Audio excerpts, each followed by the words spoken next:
Olá, alunos, tudo bem com vocês? Professor Renato aqui falando. É um prazer enorme estar em mais uma aula com vocês e hoje eu quero conversar com vocês sobre um tema muito interessante. Antes, fazer uma pergunta.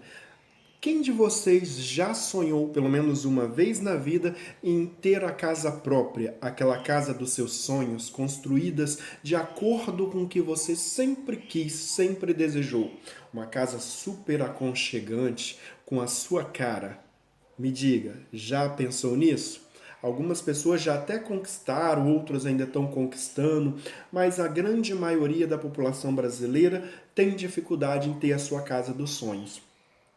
Pensando nisso, a gente pode dizer o seguinte: mesmo aquelas pessoas que já conquistaram a sua casa dos sonhos, deixaram uma coisa passar desapercebida, e isso vai se tornar um pesadelo mais para frente. Sabe o quê? O processo de envelhecimento, galera. Todas as pessoas, quando vão pensar numa residência, na sua casa, só se imagina novo. Ah, eu estou bem agora, sou um garotão, sou uma mulherona agora, estou no auge da minha idade, na flor da idade, eu não estou sentindo nada, vou fazer uma casa desse jeito porque eu gosto agora. Somos imediatistas, não pensamos, não planejamos nossa velhice. A gente constrói casas, constrói nosso lar como se a gente fosse ficar jovem para sempre. E isso é o que mais vocês irão encontrar no dia a dia de vocês. Casas que não foram adaptadas à pessoa da terceira idade, que vai ter restrições, limitações. Por isso a gente vai estudar hoje o tema que está aí em cima, ó, ambiente do paciente, os cuidados básicos. Vamos estudar ele comigo? É um dos temas muito importantes, a gente precisa conhecer esse ambiente para a gente poder propor soluções, melhorias, mudanças para assegurar ao nosso paciente idoso uma qualidade de vida melhor, uma acessibilidade dentro da sua própria casa. Tranquilo? Então vamos começar a conversar um pouquinho sobre este assunto que é bem interessante. O que é o ambiente do paciente? O ambiente do paciente nada mais é que toda a área física em que o paciente tenha contato, aonde ele fique, por onde ele passe, tanto dentro da casa quanto fora da casa. Por isso que é tão pensada a acessibilidade nas ruas, nas calçadas, nas instituições, nos hospitais, tem que ter acessibilidade. E essa acessibilidade, esse termo acessibilidade, nada mais é que a capacidade de uma pessoa com algum tipo de limitação ir e vir em algum local sem que haja necessariamente a ajuda de alguém e que não haja nada impedindo esse ir e vir dessa pessoa com algum tipo de limitação, que pode ser um deficiente ou pode ser um idoso cadeirante, por exemplo. O ambiente do paciente geralmente é limitado ao quarto dele, ao banheiro onde ele vai fazer as necessidades ou vai ser encaminhado para fazer suas necessidades, principalmente tomar o seu banho. Às vezes ele estende-se até a sala onde ele vai assistir uma televisão ou a varanda onde ele vai tomar um sol. Mas a maior parte deles devem sim utilizar as áreas externas da casa, que faz muito bem para a pessoa idosa ter contato com o meio ambiente, com aquele clima mais ameno que é ao lado de fora da casa, não ficar enclausurado, preso como se estivesse numa prisão perpétua dentro do seu quarto, dentro da sua sala. Temos que pensar na qualidade de vida do nosso idoso, ok?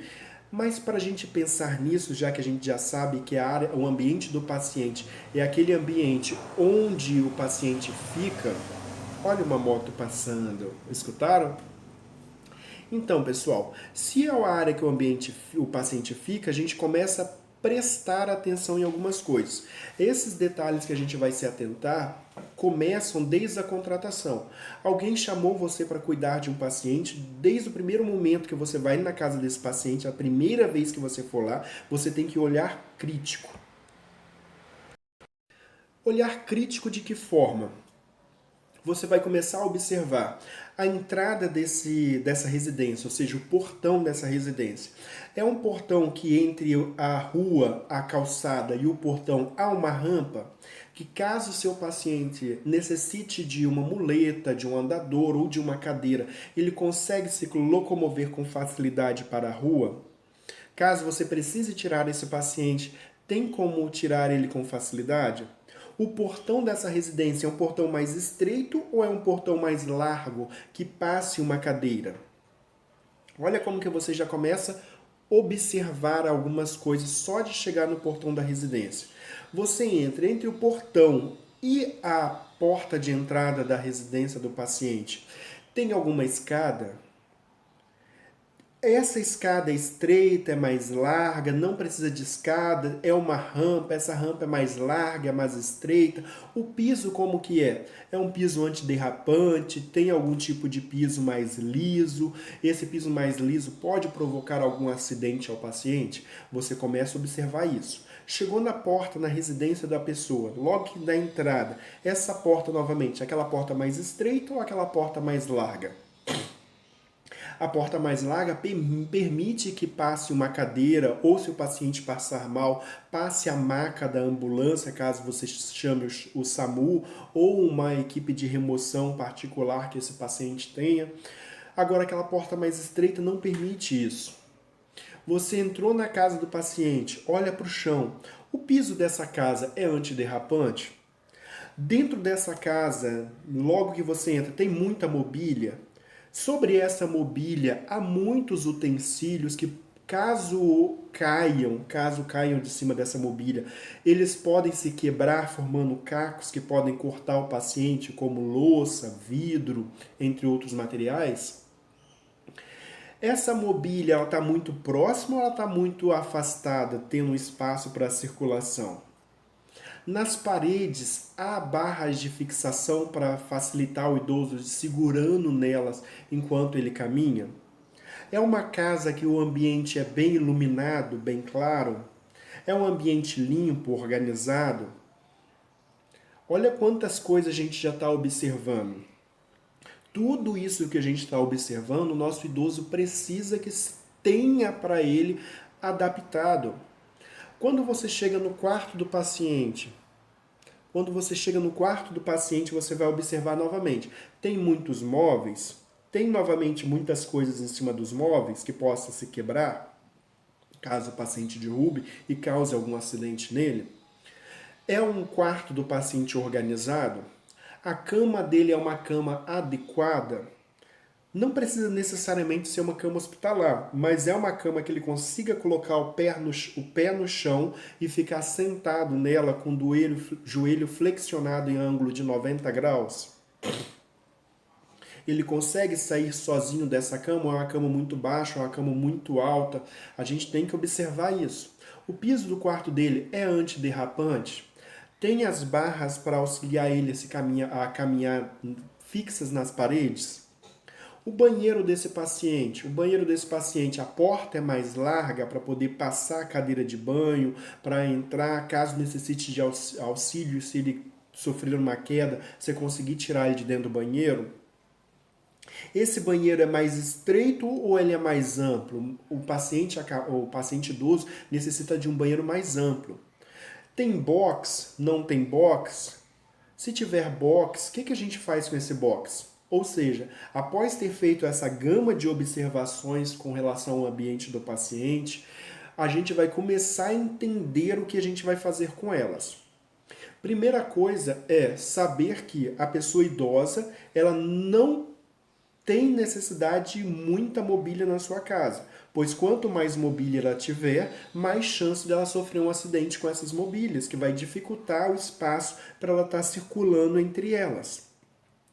Outra coisa interessante que a gente tem que ver com relação à mobília é que essas mobílias não podem ter muitas coisas em cima dela, aqueles monte de enfeite que principalmente gente idosa gosta de colocar. As mobílias elas têm que ter ali e é de preferência que elas não tenham quina, seja mais arredondada onde eram as quinas delas. As portas têm que ser mais largas, os corredores têm que ser mais largos, caso haja corredor dentro da casa. Esse corredor tem que ser bem iluminado, tem que ser claro, pois o idoso já tem um déficit visual, a visão dele já é comprometida, ele não vai ver direito e se tiver escuro a chance de acidente é muito grande. Caso tenha escada, essa escada tem que ter corrimão dos dois lados. E mesmo tendo escada, esse idoso não pode ficar subindo e descendo essa escada sem auxílio, sem ninguém perto para estar dando firmeza para esse idoso. Outra coisa, o piso tem que ser antiderrapante. Caso não haja, a familiar não possa trocar o piso, que era um piso porcelanato bonito lá, tipo linho, muito lindo, lisinho lá, você vai pedir para eles trocarem o piso? Não, não há necessidade. O que você pode fazer? Pedir para comprar um calçado para esse paciente, que não pode ser chinela havaianas, tem que ser um calçado fechado, aqueles que tem aquela correiazinha atrás que segure realmente o pé do idoso. Solicitar esse calçado e colocar esse calçado no paciente, que vai reduzir a chance dele escorregar. Mas sempre tem que ser um local iluminado, ok? Outra coisa importante, o local tem que ser organizado. As principais coisas utilizadas com esse idoso tem que estar sempre à mão.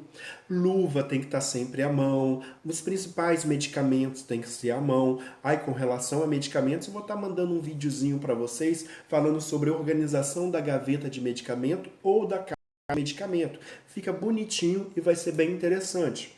Eu peço para vocês que esperem, aguardem e assistam assim que ele for disponibilizado. Outra coisa interessante que deve estar sempre à mão são os materiais que ele utiliza. Ele utiliza o Respiron para poder fazer algum exercício respiratório, ele utiliza o CPAP ou BIPAP para poder ajudar na respiração, ele utiliza algum outro tipo de equipamento que facilite ele em alguma outra coisa. Tem que ficar sempre à mão e tem que ser sempre limpo. Temos que preservar a limpeza, o bom hábito. Se uma coisa está guardada e a gente utilizou, a gente tem que limpar e guardar no mesmo local. Outras coisas importantes.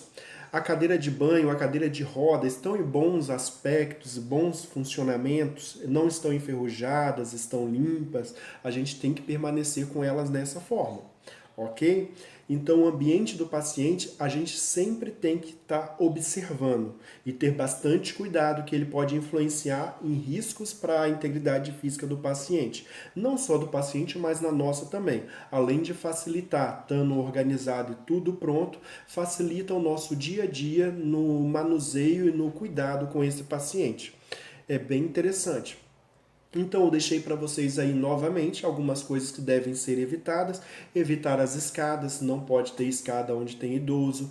Pisos tem que sempre ser antiderrapante, caso não seja antiderrapante, utilize calçados que sejam. Use barra nas paredes para auxiliar na movimentação e na circulação desse idoso dentro da sua casa. Evitar tapete, que tapete é um dos maiores índices de acidentes, que os pacientes acabam escorregando neles. O único tapete indicado é aquele tapete de banheiro, que ele fica gruda no chão assim que molha.